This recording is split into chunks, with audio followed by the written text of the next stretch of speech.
What's going on, everybody? It's your boy Childish. We are back at it again with the next episode of Educate and Dominate, that one-on-one interview series where we take some of the top names of the game, get their insights so we can bring your game to the next level. My next guest is one of the ones that I've been following for quite some time, ever since he started this channel just under 5 months ago. Foro, what is going on, my man? How you doing? I just want to say that I'm your greatest fan in the whole wide world, and uh, and I'm just so giddy right now to get a chance to hang out. Oh man, hey, don't listen to this, everybody. I done paid him to say that. I just want to let y'all know.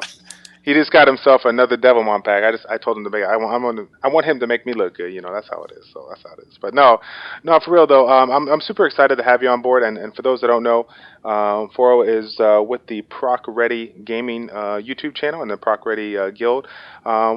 Foro, you want to go ahead and kind of fill us in on how you got like introduced to video gaming in general, then how you found your way into Summoners War and eventually Proc Ready Gaming.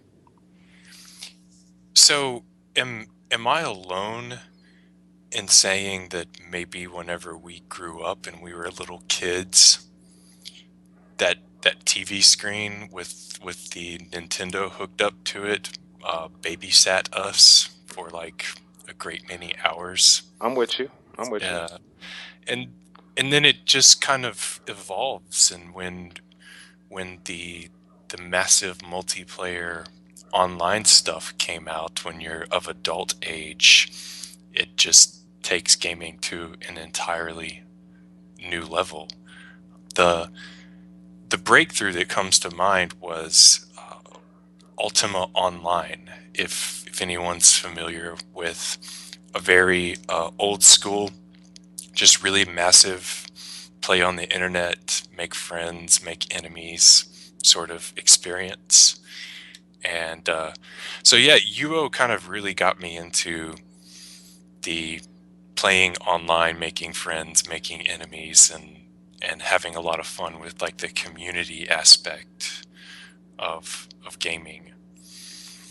And I've always had a strong group of friends that I've played games with over the years. And with the evolution of technology, I think a lot of us are just, because we're older and we have responsibilities, a lot of us are, it's easier for us to pick up a mobile device or a cell phone and get into something that's massive and social.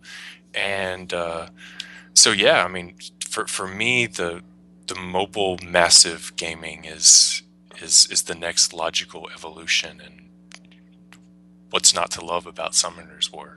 Yeah, it's pretty impressive. I actually got started, I think a month after it came out. Do you remember when you actually got into it? Probably I didn't get into it until like early December of last year, actually. Um, most of most of the community that I hang out with, we played a mobile game that some people might be familiar with called Defender of Textile. Oh yeah.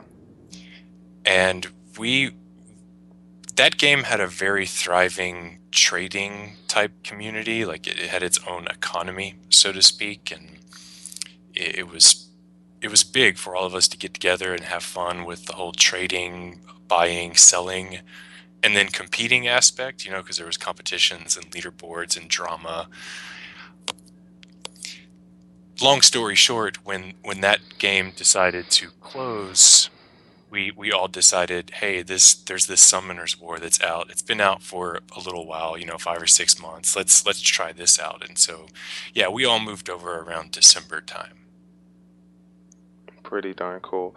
So when you guys got into the game, you made the comment that with regards to Proc Ready, you have people in your guild from all sorts of ranges. It seems that a few of you, including yourself, were able kind of to take it to the next level. So what I kind of wanted to go ahead and do is get into that part that I like to talk about, where I say it's basically called my zero to hero. So coming up in the ranks, moving from beginner all the way up into the Guardian 2 ranks, there's a lot of things that we learn in this game today. Can you kind of enlighten us on a couple of tips that you've kind of learned coming up?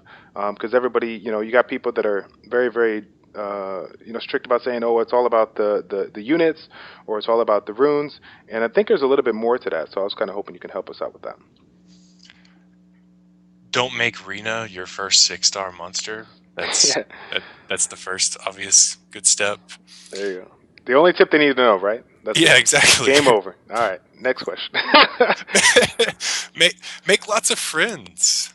You know, it's it's not going to be fun unless you're doing something that's social, right? I mean, that's why we play this game. We don't play this game because you know, it's got the best graphics. We play it because it's fun and there's this whole social aspect to it. So yeah, don't make Rena your first 6-star. Make lots of friends so that you can have some fun while you're grinding and farming. Probably, I would say the biggest tip, you know, if I were to share something that would really help out a lot of players, is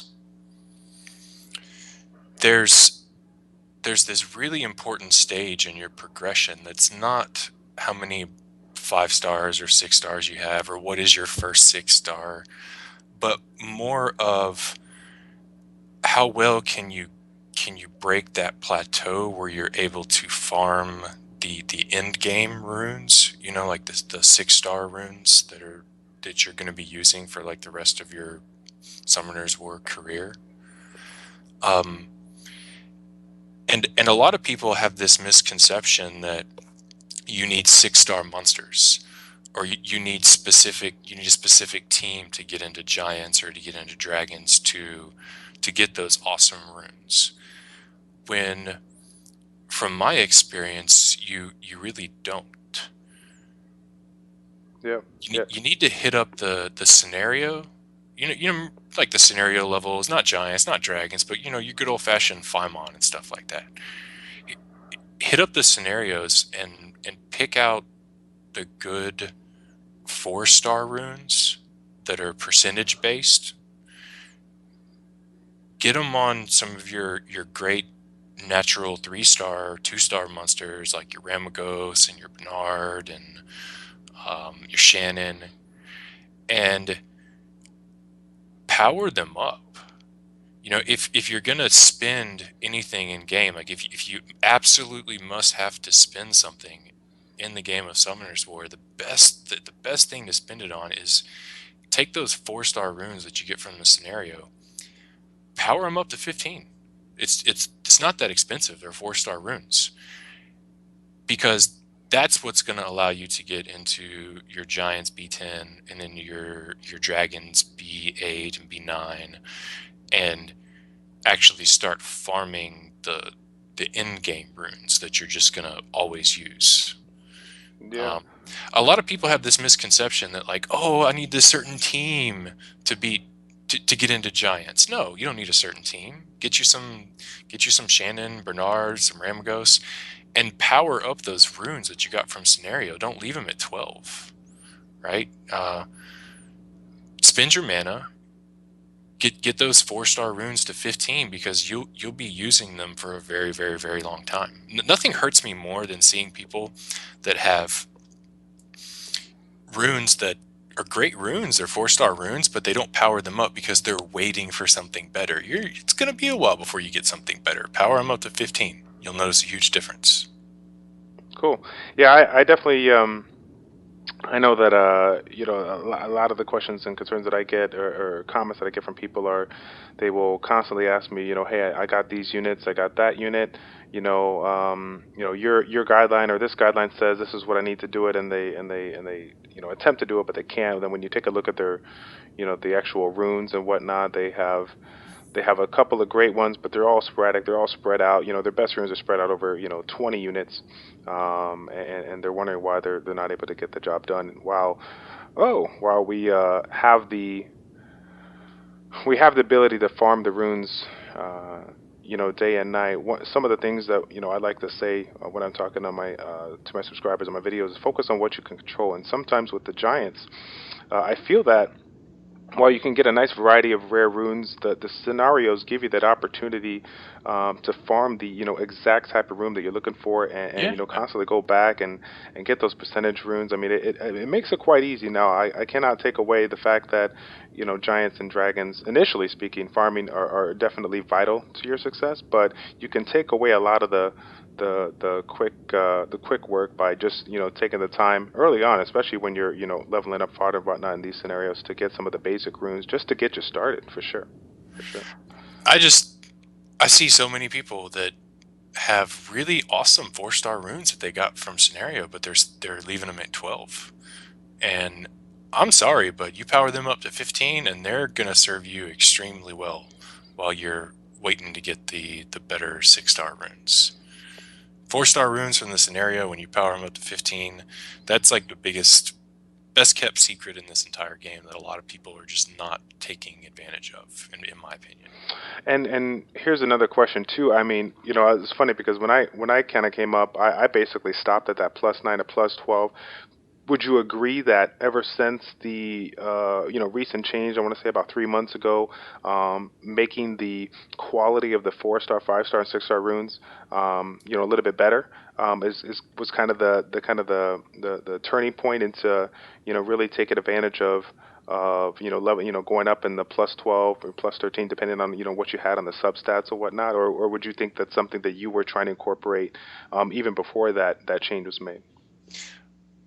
Well, I'll share this. When I wanted to have a breakthrough in progression, because we got a little bit of a late start in this game when we came over from Defender of Textile. And obviously, in order to get those really nice 6-star runes, you had to get into giants, right? And so I made the mistake of, I 6-starred some monsters that really aren't going to help me out in game. That's fine. But I tried to attack giants B10 as a newer player, and I couldn't do it. And I just finally thought to myself, and I did the math and I looked at the runes, and I thought to myself, you know what? If I just get some mana, power of these runes, I'm going to be able to beat it, and I'm going to be able to farm it and enjoy the social aspects of the game while I'm getting the runes that are going to make me better over time. And so, yeah, I mean, I'm not going to lie, I broke down. I spent a little bit of money. I got like a million mana or something. I powered up them runes, and then bam, like just the next step in progression was opened up, and I could have a lot of fun messing around with like the finer aspects of the higher level of the game. And Cool. I got there by getting those 4-star runes and just spending the mana to power them up. Right, and keep in mind, guys. Now, one might make an argument that it was not worth the investment to go from +12 to +15, because being able to gain mana, whatnot, was kind of hard back in the day. But I believe Foro would agree with me that Comtos is more than generous when it comes to all the events that they offer, all the opportunities that they offer, and then of course everybody's knowledge with regards to certain specific areas of farming and whatnot, in order to get the most bang for your buck when it comes to getting mana for you. So definitely worth the investment if you put it into it. And I know to this day, I don't have any more of my 4-star runes, sadly enough, but the 5-star runes for me, that I collected early on, I'm still using a grip of them to this day. So Yeah. yeah, for sure. Speaking of which, talking about using the runes that you got, there's one thing that I say a lot on my channel when it comes to setting up certain teams or whatnot. I make the phrase, "It's not about what you got, but what you make of what you got." So I wanted to bring you on board for this interview, because I believe you defined that phrase in every sense of the word. When it comes to your one of your series that has kind of blown up to no end here, the Saturday Speed Kill Arena. We got a couple of units to kind of get into and whatnot. And while some may think um, the the runes that should be on them, is pretty standard. When we take a look at these, it's definitely not what people would imagine. So I was wondering if you can kind of talk about that, because you have definitely kind of embraced the philosophy of using what you got, and and not the quality of the runes, getting the runes to match here. It's just obviously it's without a doubt really strong for you and working really well for you. So can you kind of go into that and kind of tell people your philosophy when it comes to your makeup? Yeah, everybody knows there's some tunes that are going to serve you really well if you rune them a specific way, right? Like Pheromos, you make him violent, you make him fast, and he's going to allow you to do amazing things. Um, but there's this entire other aspect of Summoner's War that I don't think enough people kind of explore, or especially maybe not enough public people, like YouTubers aren't really exploring this, where you don't have to rune a specific monster like for that monster to be good at all places of the game. There, you can also take a monster and think to yourself, okay, well, what can I accomplish with this? What can I do with this? Or find a specific task. In my case, the task was I saw a lot of the same top level arena defenses that had the same very similar defensive mechanics, and I thought to myself, I want to be able to counter these and beat them and do it fast. So I can clear wings faster, have fun, have more time for other parts of the game. And so instead of taking these monsters that you would normally rune a specific way to try to get performance in them, like in guild wars or dungeon environments, I just thought I'd take a handful of tunes, like 4 to 6, and rune them to do a very specific job together as a team. And hence the evolution of taking stuff that I had, good shield runes and will runes that are saved up from farming dragons, and going to the drawing board and thinking, okay, well, what do I specifically want to do and how am I going to achieve that? And instead of, runing these monsters to be, violent revenge so that they do the most damage over time. No, runing them so that when I go up against these arena defenses, they do exactly precisely what I want them to do. Cool.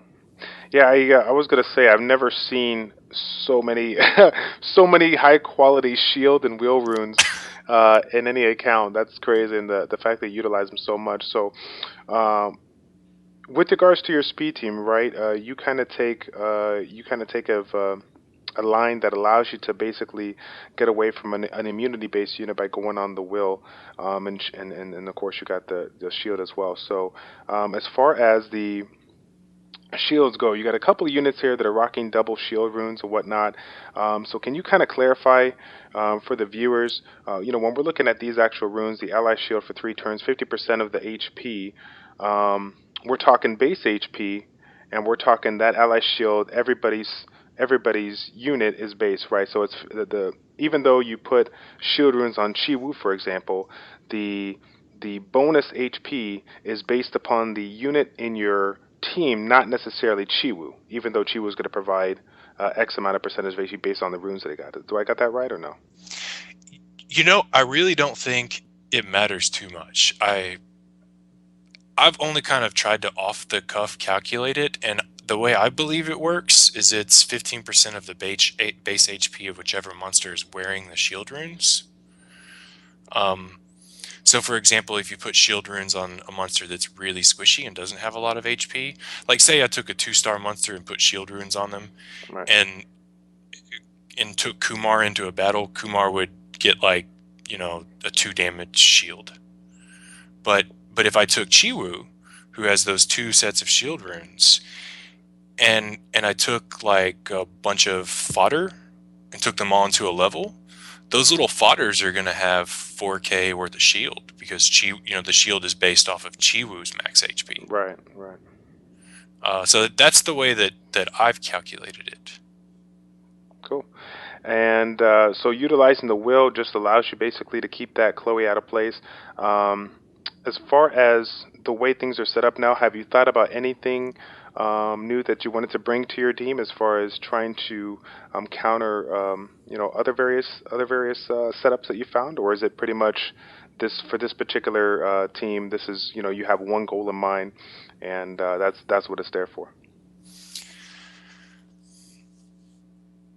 Well, basically, what I was trying to do is there's a lot of defenses at the top that have immunity, right? They have fast immunity tunes, and then they have fast Veramos.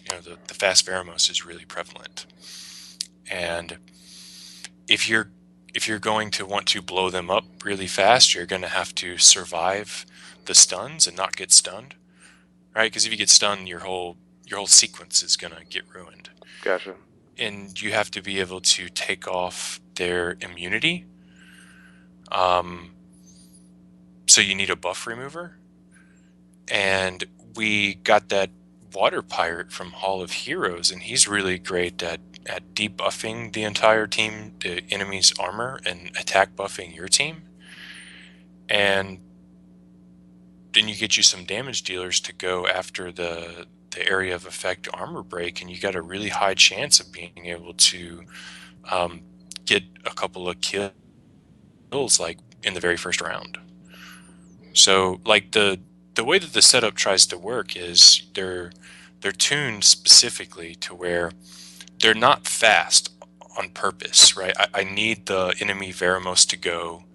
I need the enemy Chloe to shield. I need them to go first. Right. But then I need to go right after them. So they're kind of fast, but they're not too fast. And they're sequenced so that first I remove the buffs after surviving the stuns and etc. with the will runes. Then I try to put armor break on them and buff my attack, and then I use 2 damage units to try to kill them really fast, to where maybe I only have to clean up like 1 or 2 monsters at the end. And I don't. It was just an idea that I had. I had the runes that just kind of put it together, and it works surprisingly well, and it's so much fun. Yeah, definitely. And the reason why I bring this up, everybody that's listening here, is because one of the big parts of the arena, especially for the end game guardians, there's a handful of us or a handful of them, excuse me, that can maintain a certain rack. But I'd be silly to say to not mention that part of getting up in the top 50, top 25, and top 10 requires yourself to be able to develop a specific team for a specific goal, and to do it in a timely manner, especially when it comes around down the arena resetting time. So hopefully this Yeah. will kind of open your eyes to really take a look at your units and think about what can you do, because again people will say, oh, I don't have a Chloe, so I'm never going to be whatever Guardian one. But even before all of these new Chi Woos and all these other buffer moves came out, I know for a fact there's a big handful of people that have probably left Soha sitting in their guild storage or their monster storage for quite some time, and she might be that missing factor for some people to kind of be able to duplicate something that you're currently doing as far as what you're trying to do here. So props to you, my man, for finding a nice team to allow you to get yourself up there. Let me see here. I was going to say, besides the Speed Kill Arena, one of your other, I'd say probably the top one, the top series in your YouTube channel, is probably going to have to be the top 100 arena defenses that you started about a month ago or so. Super excited to kind of hear, what kind of, went into your head as far as, providing that for your viewers, and how did it come about there? I honestly, it was just like I started making videos on YouTube just because I wanted to play around with picking out songs and recording. Like I'm a nerd like that. I want to piddle. Um, and honestly, it was just the evolution of I'm doing this anyway, right? Like I'm constantly fighting the same top 100 guys every single week. Why don't we record it and then just show the community how these people ruin their tunes. And I don't uh, it went over surprisingly well. I mean, because you, you do notice a lot of patterns. You know, Hmm. like, okay, there's a lot of monsters that are going to be successful on your arena defense if you put these types of runes on them. And so just the exercise of checking them out, seeing how they ruin their monsters, you notice that the top players are finding success by following some formulas. Um, and yeah, I mean, it went over well. It's a lot of fun, and it just kind of came about because I do it anyway, and I just thought it would be a fun activity to do it on video. Yep. Yep. Definitely. I want to bring that out there because there's how do I say this? We got a lot of not just subscribers listening, but also YouTubers in the community that are kind of watching this, and one of the things that I always say, they're asking me, sending me messages about what they could do to improve their channel, what can they do to grow like we have grown or other channels have grown, and I always say try to find something, try to find that one thing that allows you to. Do something, provide something for the community that they haven't seen before. And while everyone has the opportunity to see the top 100, really no one out there prior to you that with the exception of a couple of random people out there making a couple of videos here and there from their fights, no one out there that is really trying to broadcast an actual series on a regular basis, showcasing the wide variety of units, skill sets, or whatnot that these top players are bringing. So I think it's pretty cool, for sure. I I love watching somebody on YouTube show us something that we haven't seen before, It's the best, yeah. or show us something that we don't naturally encounter. You know, like dude making a video with the water serpent wrecking Dragon's B10, Oh, that right? was great. It's like I remember that video too. That was the best, man. That was the just best. I don't know. It's entertaining, and so yeah. I mean, I just kind of thought to myself, I'm doing this anyway. Don't. I guess people would think it's cool, and yeah. And then when it's not entertaining, we'll change it up and we'll do something else. I don't know. That's what's fun about games like this is you can be social and you can share. And yeah, I find it outrageously neato when people share things that that they're doing, and it's fun like that. Yeah.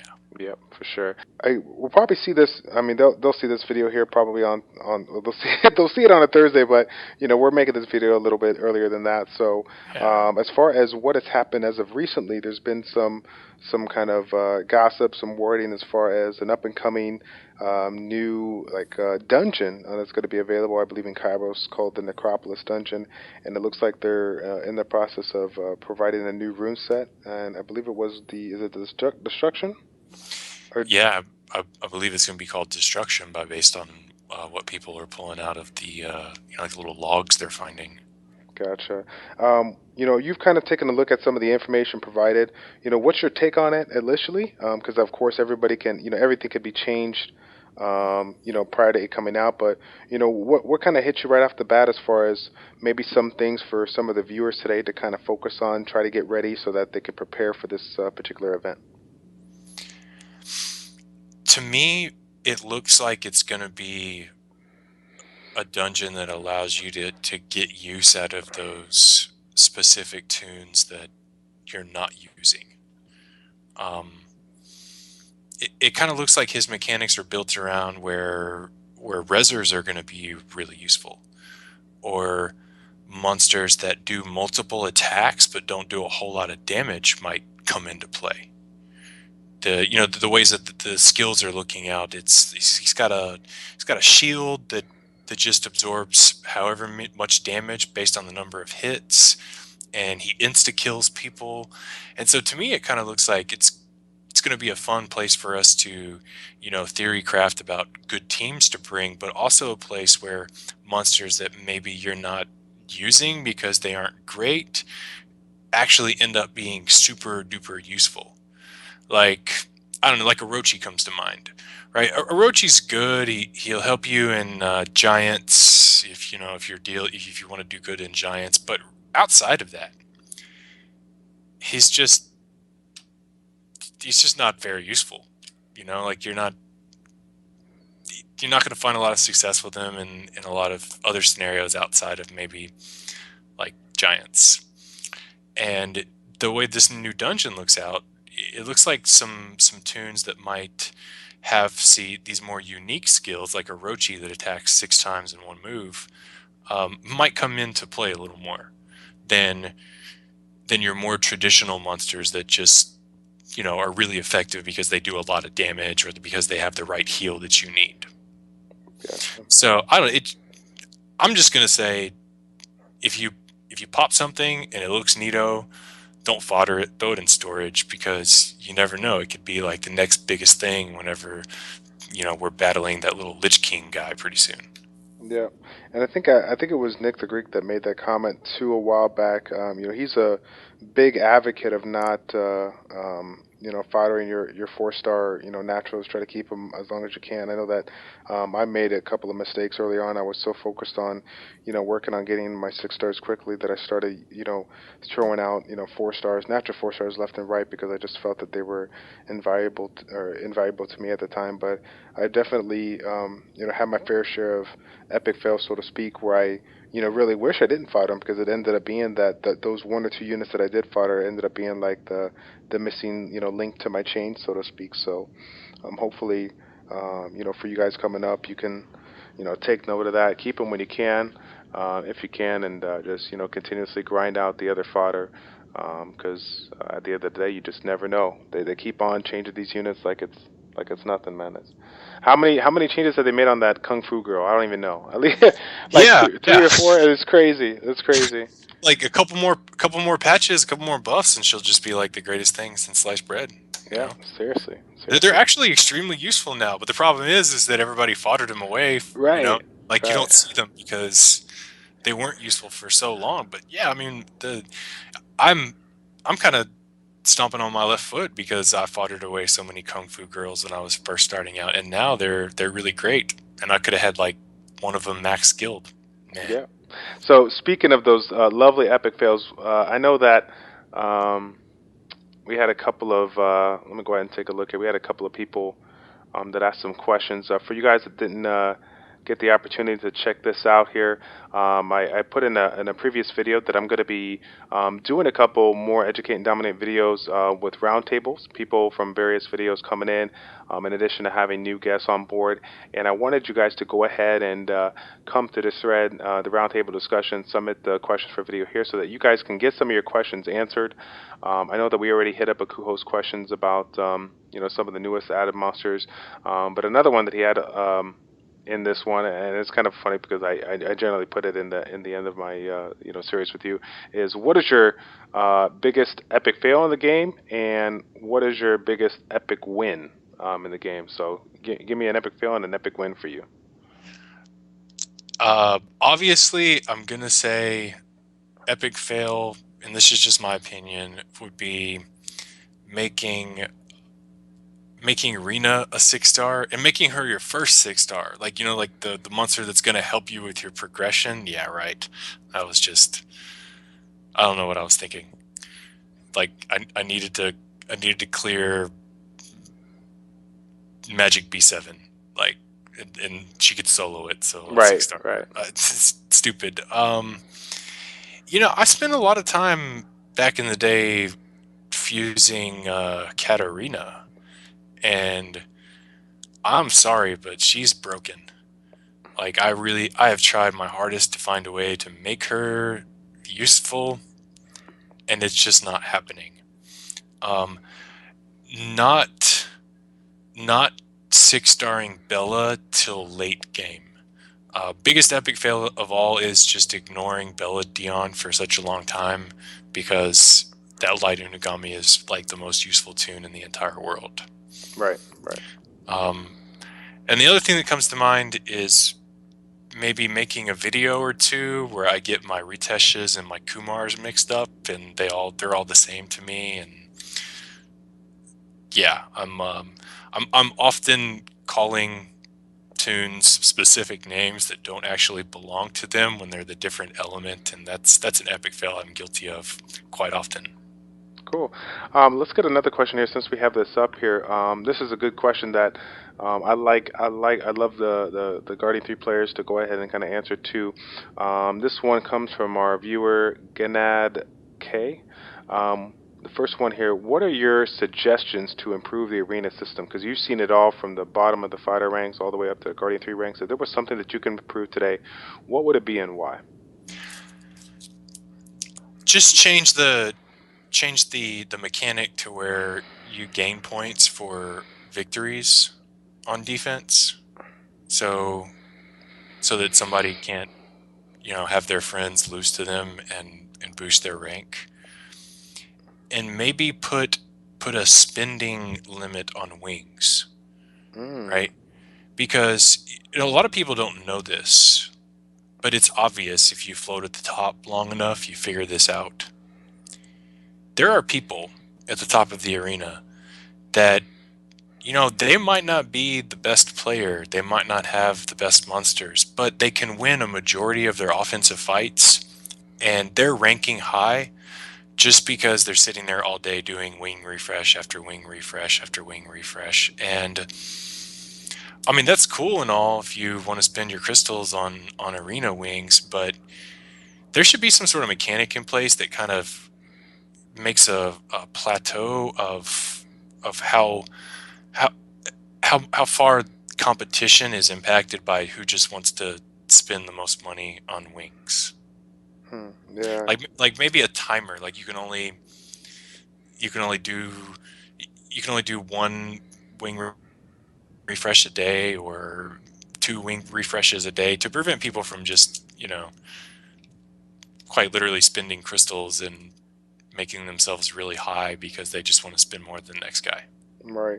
And if they were to kind of incorporate some kind of a limitation to it, the people that were, in the top ranks would obviously be smart enough to hold off until when they really need it the most, especially when it comes to like the arena reset time. So I think that could be viable, while I see the flip side of it being a business standard. They make money out of it, so why would they ruin why would they stop something that allows them to get more money?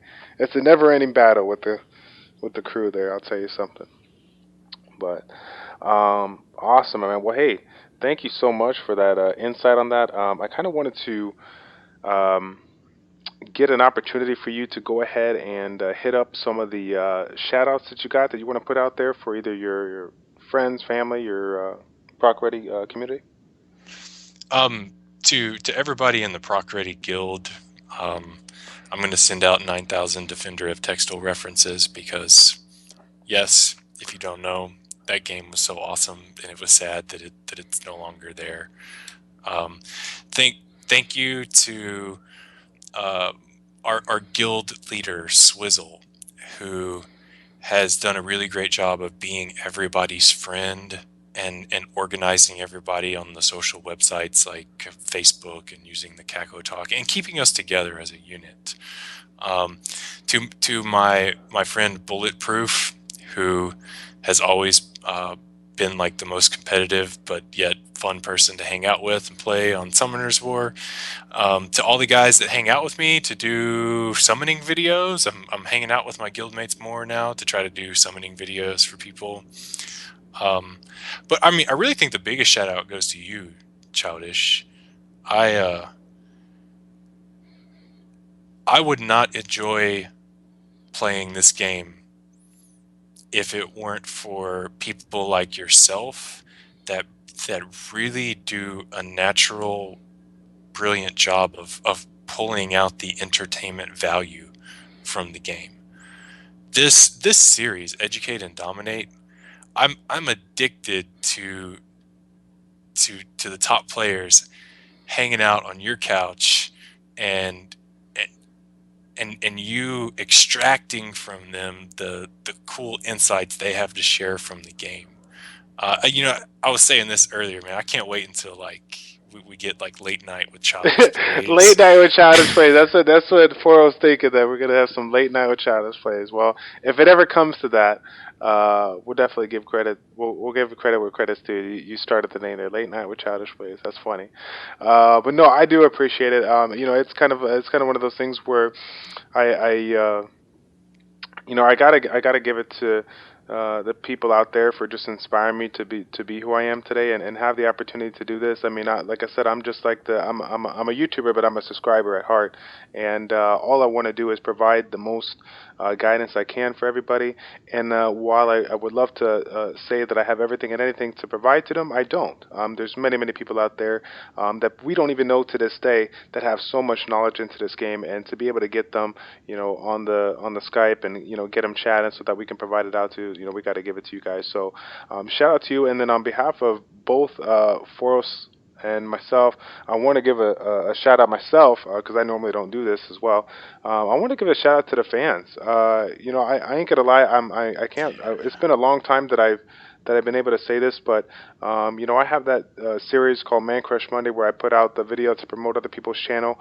I've try to kind of keep in touch with the channel's progression as those videos kind of get made out to see what if people are liking it or not. And it seems like throughout the course of the last few months, people are they might view it here and there, and you see that nice surge, but then it kind of veers off. I'm happy to say that when I initially thought about making you one of the Man Crush Mondays, you were sitting at just under 600 subscribers, Yeah. and in a week time you doubled in size. And then, now to this day, you have tripled in size, sitting from 600 subscribers all the way over to 2,000. So happy 2,000 subscribers to you, my man. Definitely a nice accomplishment, given the fact that you just started mid-May. So real big props to you, and I'm looking forward to seeing what you bring for us in the future. Thank you. Thank you so much for allowing me to hang out with you today. It was fun. Good. Yeah, no, for sure, man. The pleasure is all mine. I didn't get an opportunity to ask because, as you know, I'm all about that epic fail. Is there any other call outs you want to kind of bring out? We've had a nice fair share of guests that you've listened to, of course, on the channel, and I definitely try to want to open and enlighten some people with a variety of knowledge out there. Is anybody you could think of that you'd love to have on this interview? I, I want you to bring Goon back, You're a goo and back, all right? I want you to bring Barian back, and I want to see Burke some more. Um, I think my biggest call outs are Burke, Goon, and Barian. Um, those guys, those top level players make this game fun for me. Like they drive my competition, and I have fun playing them in arena. I have fun watching you interview them. Um, I think there's a lot of really cool people that are having a lot of success, and up and comers that I'd like to see. But I don't. If I had to make a pick, I would say if you're gonna do a round table, see if you can't get like Goon or Burke to come hang out with you, like while you're doing a round table, because you just want to talk about brilliant individuals that are also funny and entertaining. Yeah, yeah. Goon's hilarious, man. Goon's a trip. I had a great time with his He interview. that that educate and dominate with Goon was uh, just ravishingly entertaining. Yeah, Um, if you haven't seen it, guys, gotta check it go out. flip back a page, go find it, watch it. Yeah. It's awesome. I'm actually happy to say that I've been talking to him this week, and we're gonna try to get something here in the works, within the next coming week to get together and do another video. So I'm super excited.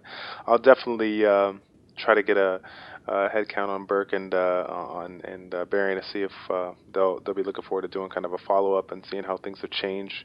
Their thoughts and their theories have changed since the last time we interviewed them. So yeah, I'll And definitely get. I'm thinking that you should also do a shout out to Burke. Like you should just go visit his island right now. He's probably like in the top 10 or something, right? Top three, no big deal. Yeah, There you go. you should just go visit Burke so that everybody Look can at that see his awesome island island. There we go. decoration. Yeah, he did change it since I last saw it too. I saw it about a few days ago. So yeah. Oh Yeah, man. and yeah, these guys, you should bring it back, feature them more. Like, I'm not entertaining. I I'll talk and I'll have fun playing the game, but these guys, these are the funny ones. These are the Right. ones that make you crack up Right. and bring fun stuff. So yeah, you got to get like Burke and Goon to hang out with you more often. Sounds good. Sounds good. All right. Well, we'll go ahead and wrap it up. I think. Thank you all for tuning in. It's a pleasure to make these videos for you as always. It's your boy Childish and Foro with Childish Plays checking out. Take care, and we will see you next time, guys. We're out.